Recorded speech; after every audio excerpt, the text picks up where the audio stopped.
O Japão é uma bomba relógio no mercado financeiro mundial e a gente precisa falar sobre isso agora.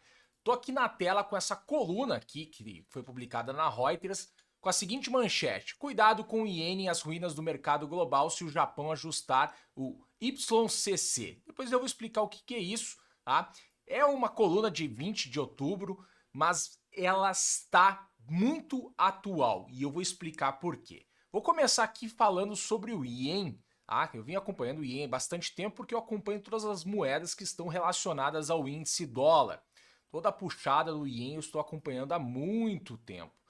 E aqui em setembro eu fiz até uma publicação no TradingView do Ien batendo níveis de 1997, 1998 e fui lá verificar o que estava acontecendo naquela época.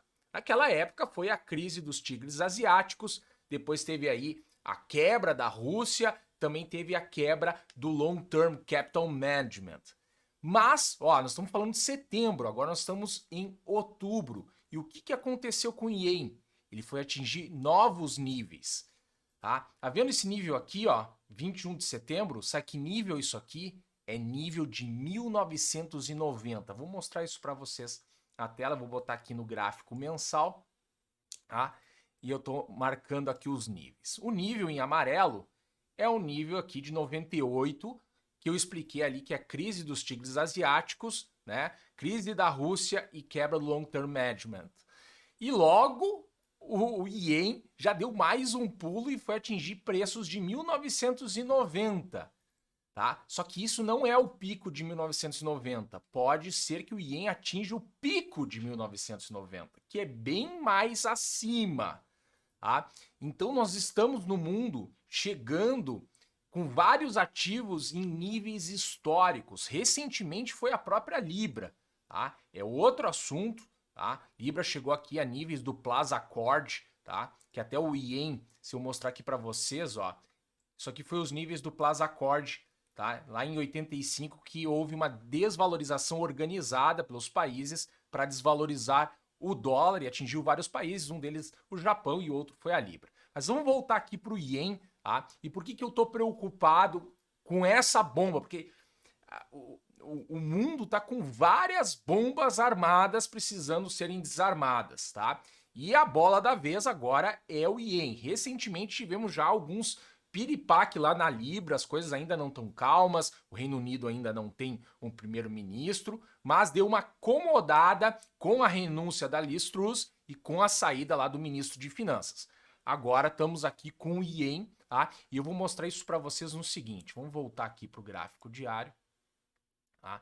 Deixa eu dar um zoom na tela aqui e mostrar para vocês o seguinte.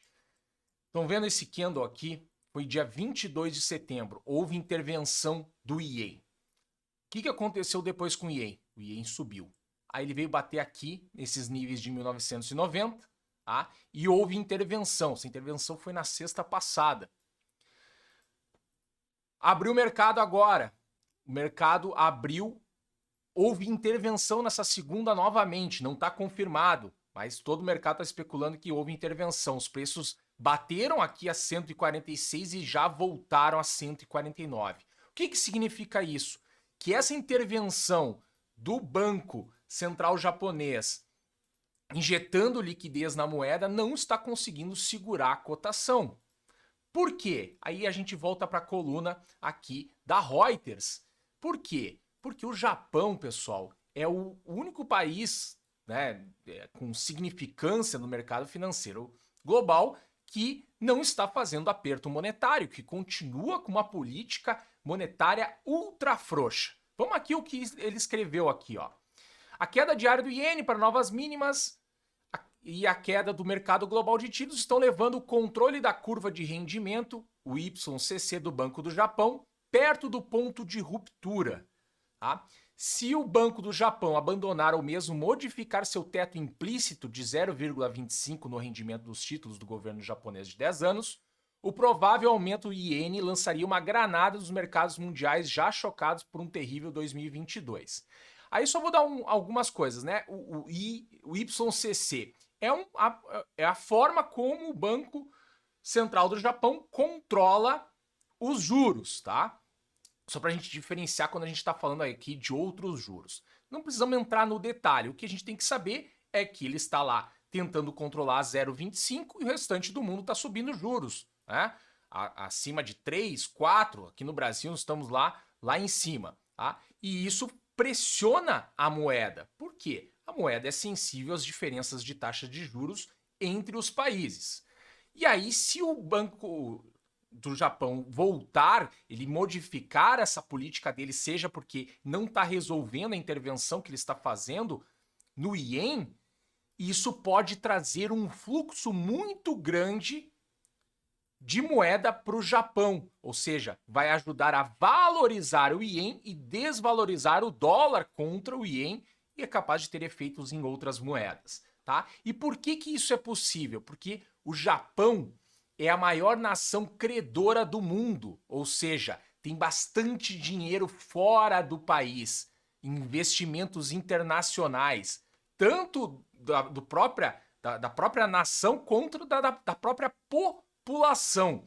E isso, qualquer ajuste pode trazer fluxos de ien, né? De volta para casa, né?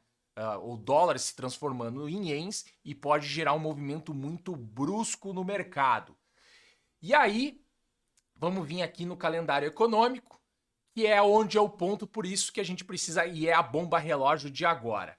Vamos vir aqui para esta semana, e olha o que a gente tem nessa semana, tá? É uma semana super pesada na agenda, tá? Tem muita coisa para acontecer. Começamos na quinta-feira com relatórios de projeção do BOJ, tá? Já falando sobre economia, pode surgir alguma coisa aqui. Falar aqui um pouco de inflação, tá? Tóquio, não seja talvez com tanto peso, mas inflação é uma coisa que está fazendo com que os bancos centrais ao redor do mundo ajustem as suas taxas. Vai que temos uma surpresa aqui na inflação que mostra para o mercado, opa, o Banco do Japão tem que apertar os juros. Se apertar os juros, vai vir esse fluxo. Imagina o tamanho do movimento. Se não der nada, ainda tem a sexta-feira, onde tem a declaração de política monetária do Banco do Japão. Ou seja, tem a decisão da taxa de juros e coletiva de imprensa. Está a definir aqui ainda, pode ser, né?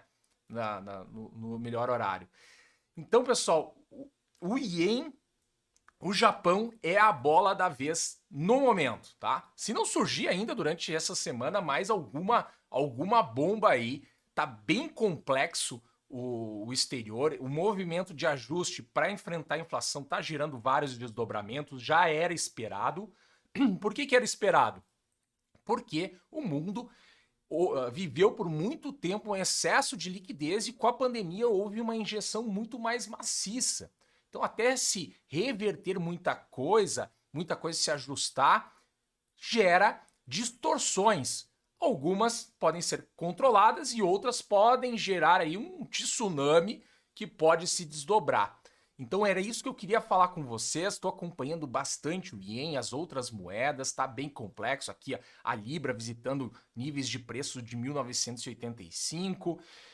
Fiz aqui até uma publicação falando do próprio ien, né? Do que aconteceu lá depois de 22 de setembro e o que pode acontecer, pode se repetir, né? Interviu na moeda, continuou subindo, interviu novamente na sexta-feira passada. Por enquanto está querendo subir de novo.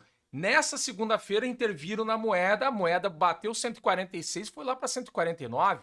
Vamos até olhar isso no detalhe, vamos olhar aqui num gráfico mais curto para a gente perceber isso, tá? Então aqui a mensagem é, precisamos acompanhar o mercado lá fora, não tá simples as coisas, tá?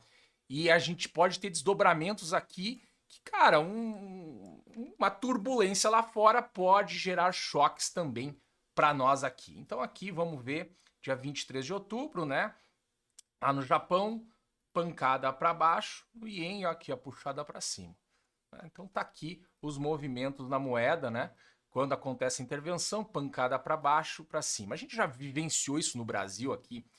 Eu operava dólar na época da Dilma aqui, tinha toda hora a intervenção do Banco Central fazendo leilão, tentando jogar a moeda para baixo. Toda vez que fazia isso, o mercado tentava puxar até que o mercado entende que vai ter o controle ou algum tipo de solução para o problema que está acontecendo.